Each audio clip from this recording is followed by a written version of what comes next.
Hello, students of Entrepreneurship 212, AI Integration and Digital Innovation. Well, let's do a case study, shall we? These case studies just write themselves, right? I didn't plan on doing a case study, but let's talk about fan base and let's talk about the owner of fan base, right? And let's pair that with, of course, what we do here, entrepreneurship. So let's think about what's going on with fan base. And I'm going to update you in case people don't know. Let's think about fan base and let's think about personal branding and entrepreneurship and how those things meet. And it's a perfect time, just like my previous case studies, this is a perfect time to talk about this because we are at week 5 and we're winding down. So we are at the stage where we have to start thinking about putting our business plan to work and creating a business. And next week 6 will be launching your brand and your business that you created with your business plan. Okay, let's get into personal branding and entrepreneurship. Now, this guy had the perfect opportunity, right? It was the perfect storm of beautiful opportunity that he did not capitalize off, right? And he didn't, and he additionally tarnished his personal brand. As an entrepreneur, right, you have to think of yourself as a little company, right? So you think about all of the companies and the damage control and crisis management that they have to have with social media. If somebody comes on and says something like crazy about their company, they have to have a whole team to manage that. Like a lot of social media, a lot of companies have like little Olivia Popes, a scandal. I was a fan. Anywho, they have crisis management teams in a sense to handle their stuff because they're big companies. However, as entrepreneurs, we don't have that. So we have to take accountability of our own actions, and our brand is so important. You build this company up, it's your baby. You have to baby it, and you are the face of the brand, right? Now, the owner of this company had a prime opportunity because to pivot and really snatch the market share. Most companies don't have such an opportunity to snatch so many people from a competitor as was given to the owner of Fanbase. And he essentially not only squandered it, he pissed on it and stomped on it and kicked it away. He did all of the things that you should not do as a brand. So what happened is he got into some beef with a very loved Francesca Ramsey, who is very loved. The leopards eat your face lady.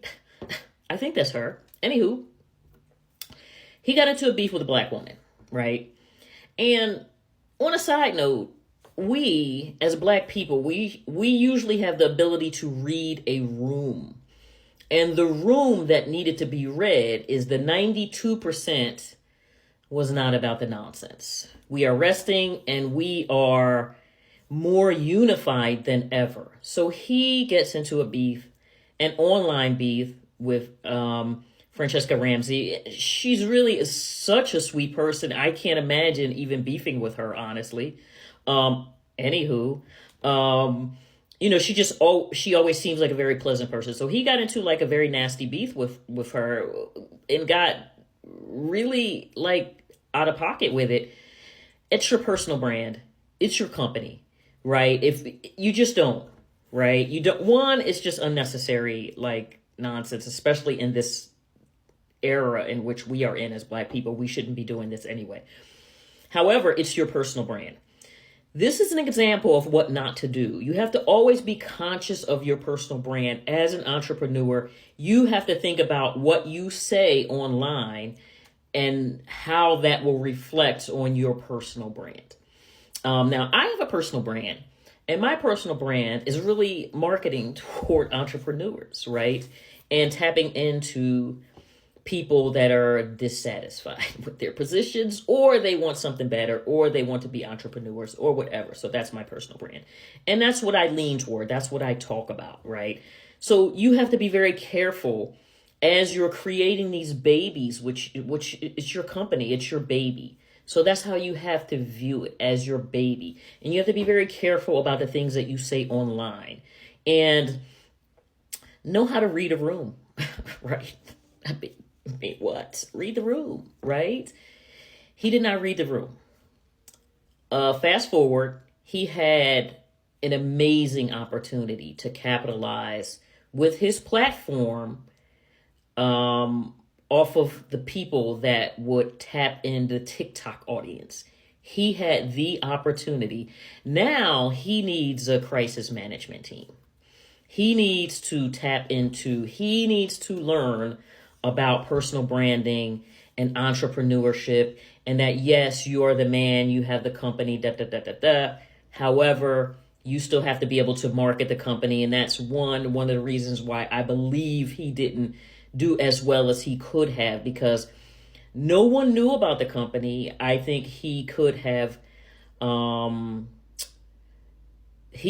benefited from having a marketing team. I mean, not to say that he doesn't, but if he does have a marketing team, maybe he should add a couple of people to his marketing team, right? Anyway, it's a crisis management point at this juncture. This is an example of what not to do for your company once you become an entrepreneur. Always be conscious of your brand. Always be conscious of what you say. And brand stuff aside, why be a mean dude online? I mean, like, aren't we like over that? Anywho, I would love to know what your thoughts are about personal branding. This is a perfect case study. I love case studies, especially as they unfold while things that coincide with things that go with the coursework. I love it. Anywho.